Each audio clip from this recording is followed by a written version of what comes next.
Kung flagship smartphone naman po guys yung hanap natin ngayong taon, I think hindi na po si iPhone at hindi na po si Samsung ang pinakasulit pong bilhin ngayon 2026. Marami na pong smartphone ngayon guys na meron totoong ultra specs, lalo nga po kung camera performance ang gusto natin.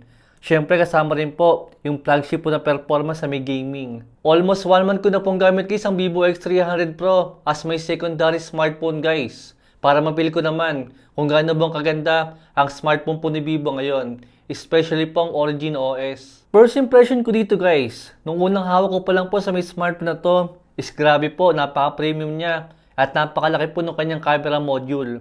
Compare po sa ibang flagship na mga smartphone. At syempre sa unang gamit ko po sa may smartphone na to, sa unang oras pa lang, ang unang ko po agad sinubukan sa kanya is yung kanyang camera. Especially po sa may zoom at sa mga night shots. Hindi po sapat guys yung salitang maganda lang para po sabihin ko sa inyo kung gaano pong kaganda ang camera po ng Vivo X300 Pro. Especially po dito sa mga zoom shots natin.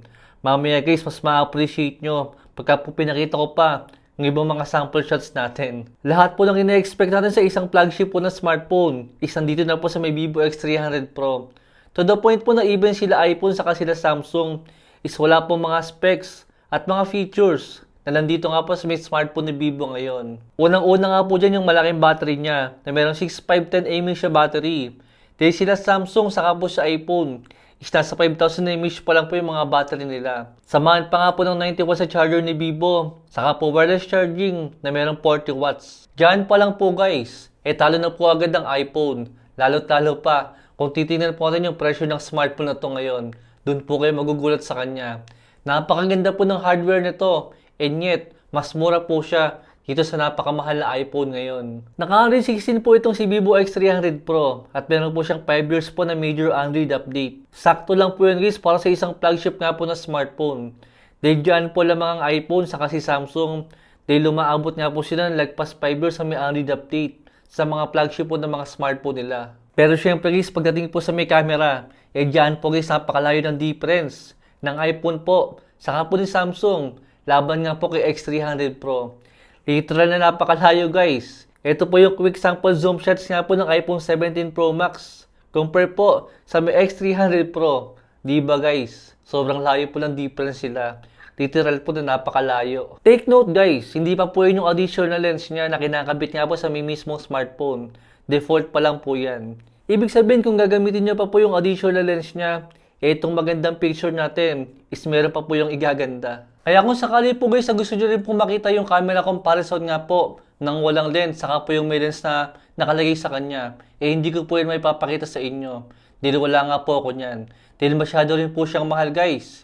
Yung camera lens nga po ng Vivo X300 Pro, umaabot din po siya ng kulang 20,000. At para sa akin guys, hindi po worth it yan. Dito pa lang po na default na kanyang camera, sobrang sulit na po ng X300 Pro.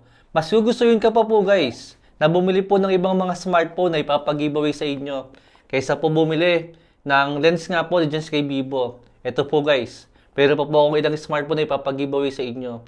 Kaya make sure po na nakasubscribe kayo dito sa ating channel. At dito po sa may video natin ng X300 Pro, pipili po ako sa inyo guys ng isang mananalo ng Vivo Y04. Ito po guys yung ipamimigay natin ngayon. Kaya make sure po guys na nakasubscribe kayo at naka-on po yung notification bell nyo para malaman nyo po agad kung kayo po yung mananalo sa may giveaway natin. Then ito mga last few months nga po guys, ito po yung mga ilang nanalo sa atin sa mga giveaway. Congrats po sa inyong lahat. At I hope guys, ngayon pong 2026, madagdagan pa po ito mga mabibigay natin ng smartphone ngayon. Uunahan ko na po kayo guys. I think hindi ko pa mabibigyan ng justice kung gaano po kaganda itong camera po ng X300 Pro. Kaya kung sakali nga po guys na isa kang professional na photographer at gusto nyo po ng literal na versatile na camera, hindi po kayo magsisisi dito sa Vivo X300 Pro. Ipapakita ko lang po sa inyo guys itong mga ilang sample shots natin na siguradong ikakagulat nyo din. Ito guys yung sample po ng 100x zoom. Tingnan nyo naman guys kung gaano po siyang kalayo pagka po pipicture natin yan. And make sure din po guys na hindi po pasmado yung kamay nyo para po hindi maging malikot yung camera natin. Then pag picture nyo, automatic siya magpa-process on the spot at palilinawin po yung picture natin dyan. At yan guys, grabe, napakalayo niya. And yet, napakalino pa rin. Basically, meron po siyang AI-related na ginagawa si Vivo dito para maging sharp nga po yung mga picture natin dyan. Especially dito sa mga 200x zoom. Ino-over sharpening nga po ni Bibo yung mga picture natin. Tulad yan nga po sa may sample natin. Oo, malino nga po yung picture natin. Kaso hindi po yun yung totoong nakasulat. Kumbaga, ang ginagawa po ni Bibo guys is meron nga po siyang AI na pag may nakita po siya mga text na ganyan, is palilinawin nga po niya at maglalagay po siya ng overlay na para bang uhulaan niya kung ano po yung nakasulat dyan. Pero guys, nakaka-impress pa rin po yan kung gaano nga pong kalayo yung zoom capabilities ni Bibo kahit pa po walang additional na lens. Kaya para sa akin guys, hindi ka naman sobrang professional sa paggamit ng camera, hindi nyo po masusulit itong camera po ni Bibo sa sobrang ganda nga po ng kanyang hardware. Actually guys, ginagamit ko po itong Vivo X300 Pro para po i-review yung isang gaming smartphone na ginagamit ko ngayon. At sure, magugulat po kayo kung gaano po siyang kalinaw. Para po sa akin, ito po yung klase ng mga camera na lagpas flagship na po talaga guys. Dahil any light condition, hindi na po kayo bibugoyin ng camera ni Bibo. Mapa-normal shots syempre guys. Portrait mode, panalo rin po yan. Night shots, wala rin pong problema. Or lalo pa nga sa mga zoom shots natin. Hindi po kayo bibitinin ni Bibo dyan. Dahil dyan nga po sa may camera niya, is meron po siyang 50 megapixel na main camera. With 200 megapixel na periscope telephoto lens. Saka po 50 megapixel na ultra-wide. Saka 50 megapixel ulit na front selfie camera. Sa totoo lang po guys, madali pong sabihin yung salitang maganda. Pero ang mahirap po dito guys, is pakita sa inyo kung gaano po siyang kaganda. Eto guys, bigyan ko po kayo ng isang example para po mag-guess nyo po yung ibig kong sabihin. Eto po guys yung camera ng iQOO 15. Maganda naman siya para sa mga katulad natin. Eto naman po guys yung camera ni iPhone. Maganda rin siya syempre guys. Pero mas lamang po sa may video itong si iPhone compare nga po kay iQOO. Then ito naman po guys yung camera ni Bibo. Maganda po siya guys overall. Actually lagpas-lagpas pa nga po yung mga camera features na dito sa sobrang dami. Na hindi na nga po sapat yung salitang maganda lang.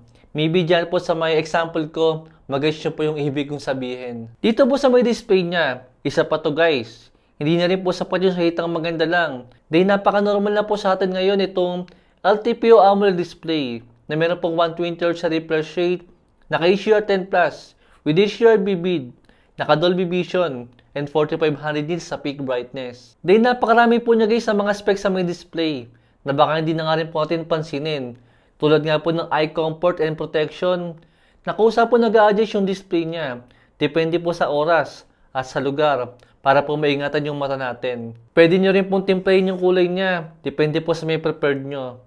Or itong video enhancer natin, natitingkad po yung mga pinapanood natin at mga titingnan natin dito po sa may X300 Pro.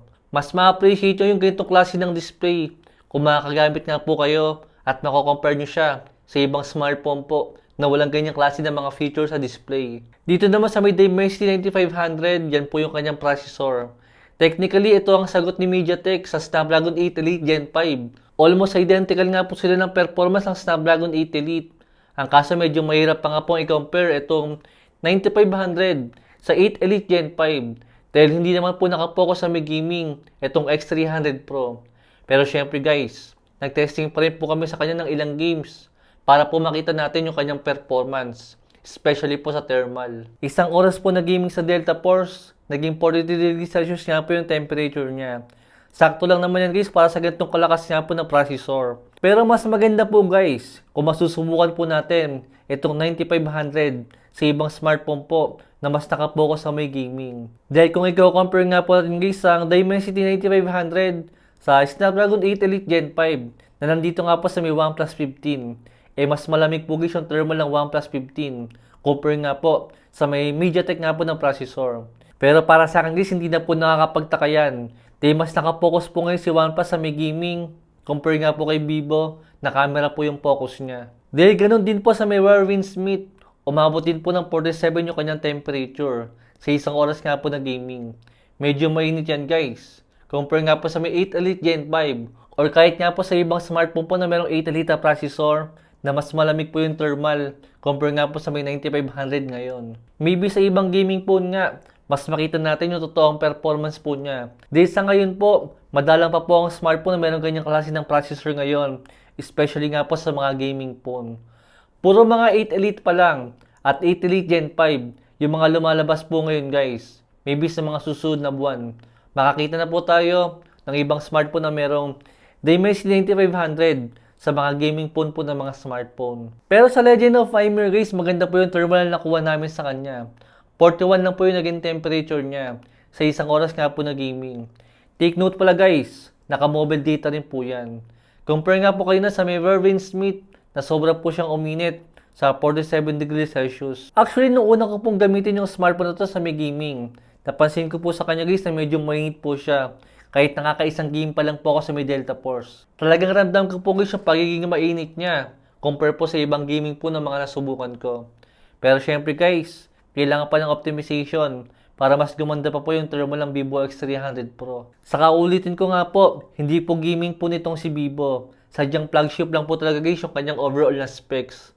Mula sa display, sa battery niya, sa build quality, at talong-lalo nga po sa kanyang camera. Sa ngayon po guys, medyo mahal pa po ang presyo ng Vivo X300 Pro. Kahit nga po sa may China ROM, nasa lagpas 40k pa po siya.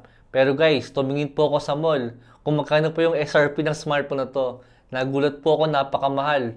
Nasa kulang 80k po yung kanyang presyo. Compare po sa mga China ROM na nasa 40k lang po siya. Ibig sabihin guys, kung sa may global version po kayo bibili ng X300 Pro, halos doble po yung presyo na makukuha natin. Compare nga po dito. Napakalaki po ng matitipid natin guys, kung China ROM po yung bibili natin. Pero sa overall na kanilang specs, guys, wala po silang pinagkaiba. Sa almost 1 month ko pong gamit ang Vivo X300 Pro, isa lang po yung problema ko sa kanya. Actually guys, hindi naman problema.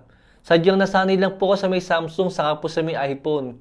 Kaya medyo nakukulangan po ako dito nga po sa may Origin OS. Para po sa may around 40k nga po na presyo, hindi ko po ramdam guys yung pagiging flagship level po ng Origin OS. Compare po sa may iOS ni iPhone at saka po sa may One UI ni Samsung. Or even nga po guys, compare sa may Nothing OS. Mas gusto ko pa po ang Nothing OS compare po sa may Origin OS. Ang ibig ko lang po sabihin para nakukulangan po ako sa may flagship feel dito nga po sa may Origin OS. Para po sa ganitong kamahal na smartphone ngayon. Okay lang ako sa may Origin OS kung nasa kulang 20k or kulang 30k. Pero guys, kung nasa ganitong presyo po, parang hindi ko po kayang gumamit ng matagal kung Origin OS po yung gagamitin ko. Pero syempre guys, kung i-compare nyo naman po ang Origin OS, compare nga po sa may Pantouch OS. Guys, mas nakaka-fun gamitin ang Origin OS compare po sa may Pantouch OS. Pero syempre guys, opinion ko lang po yan. Maybe para po sa inyo maganda ang Origin OS. Hindi ko naman po sinasabing pangit ang Origin OS. Sadyang hindi ko lang po maramdaman at hindi lang po maibigay ng Origin OS yung naibibigay po na feels ng Nothing OS saka po ng One UI. Yun lang po guys, yung review natin ng Vivo X300 Pro. Balik na lang po kung nakatulong sa inyo. Thanks for watching.